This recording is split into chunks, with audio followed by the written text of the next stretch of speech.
Sziasztok! Ma egy olyan elméletbe fogunk beleásni, ami, finoman szólva is, elég meghökkentő. Az azonosítatlan anomális jelenségekről, vagyis UAP-kről lesz szó, de egy teljesen új szemszögből. Hogy rögtön érezzük a téma súlyát, kezdjünk egy kőkemény idézettel. Ezt Colonel mondta, egy nyugalmazott ezredes, aki az amerikai kormány UAP munkacsoportjának tagja volt. Szóval ő nem a levegőbe beszél, ez azonnal jelzi, hogy nagyon komoly vizeken nevezünk. És itt jön az a kérdés, ami mindent a feje tetejére állít. Az alapértelmezett feltételezés mindig az, hogy földön kívüliek. De mi van, ha ez a gondolat teljesen tévútra visz minket? Mi van, ha a megoldás sokkal közelebb van? Oké, de mielőtt belevágnánk a sűrűjébe, tegyük kontextusba a dolgokat. Nézzük meg gyorsan, hogy hol tartunk most hivatalosan ezzel az egész UAP kérdéssel, mert jelenleg leginkább egy hatalmas zűrzavar az egész. A Pentagon saját UAP vizsgálatával megbízott hivatala, az AARO, több mint 800 esetet vizsgált meg. És bár a legtöbbre találnak valamilyen prózai magyarázatot, ők maguk ismerik el, hogy az esetek 2-5%-a, nos, az valóban anomális. Sehogy sem illik a képe. És akkor jött a képbe David Grush, egy magasrangú hírszerző, és lényegében ledobta az atombombát. Azt állította, hogy a kormánynak van egy titkos programja, aminek keretében nem emberi eredetű, lezuhant járműveket gyűjtenek be. És ami a legfontosabb, a hírszerzési közösség főfelügyelője az állításait hitelesnek és sürgősnek minősítette. Általában a vita itt meg is szokott állni. Két főtábor van, vagy a mi szupertitkos katonai technológiánkról van szó, vagy idegenekről, akik más bolygókról jönnek. De tényleg csak ez a két lehetőség van az asztalon? Nos, van egy harmadik út is. Egy sokkal kevésbé ismert, de annál elgondolkodtatóbb lehetőség. Ez a rejtett föld hipotézis, ami egy friss tudományos tanulmány alapját képezi, és amit most alaposan körbejárunk. Ez a kép tökéletesen összefoglalja a különbséget. A baloldali sztorit mindenki ismeri, látogatók érkeznek a világűrből.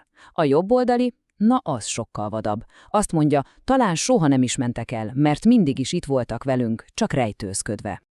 Szóval mi a fene az a kriptoterrestriális hipotézis?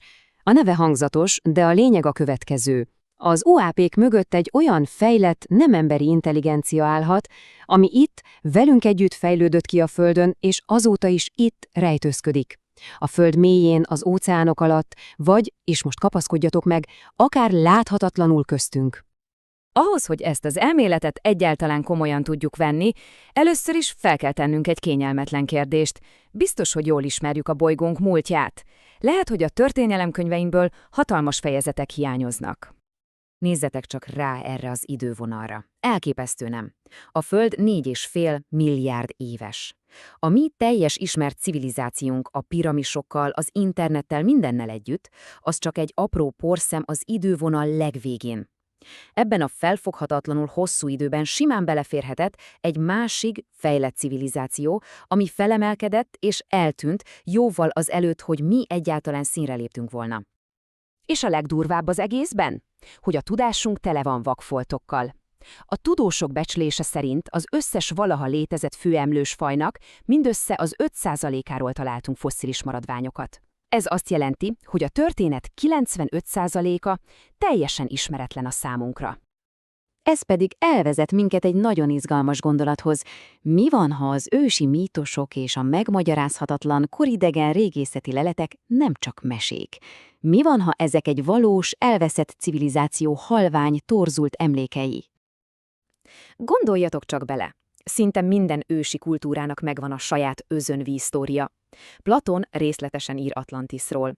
Aztán ott vannak a fizikai bizonyítékok, amik sehogy sem stimmelnek, a rejtélyes víz alatti romok Japán partjainál, vagy az antiküthelyrai szerkezet, ami egy 2000 éves analóg számítógép, vagy ez az 5000 éves egyiptomi szisztárcsa, ami úgy néz ki, mint egy modern gép alkatrésze. Oké, a múlt lenyűgöző. De hogyan kapcsolódik mindez a jelenkori UAP észlelésekhez? És hol a fenében bujkálhatna egy ilyen rejtett intelligencia? Na, ez egy nagyon beszédes ábra. Vlagyimir Azsazsa, egy volt magasrangú orosz tengerésztiszt szerint az észlelések majdnem 2/3, 65%-a valahogy a vízhez kötődik, épp ezért egyre többet hallani az USO, vagyis az azonosítatlan merülő objektum kifejezést. És nem csak homályos pletkákról van szó. Itt van Lou Elizondo, a Pentagon UAP programjának volt vezetője, aki egy egészen elképesztő sztorit mesélt el. Egy katonai helikopter legénysége azt látta, hogy egy kis szigetméretű, hatalmas, fekete objektum egyszerűen kiemelkedik az óceán legmélyebb pontjáról. A tanulmány több lehetséges rejtekhelyet is felsorol. A mélytengeri árkok, ahol hemzsegnek az USO észlelések, a vulkárok, mint a mexikói Popocatépetl, ahova szó szerint látják őket be is kirepülni, az ősi, hatalmas föld alatti városok, mint a törökországi Derinkuyu, amik bizonyítják, hogy a föld alatti élet lehetséges, és persze a föld hatalmas, érintetlen területei, mint a hírhett alaszkai háromszög. És ezzel el is érkeztünk a legfontosabb gondolathoz. A tanulmány szerzői sem állítják, hogy a kriptoterrestriális hipotézis a tuti befutó. A lényeg nem ez. A lényeg a tudományos kíváncsiság és a nyitottság. Ezt ők maguk fogalmazzák meg a legszebben. Azt írják, úgy véljük, ez a hipotézis nagy valószínűséggel hamis, de ennek ellenére tudományos vizsgálatot érdemel, a tudományos alázat és nyitottság szellemében.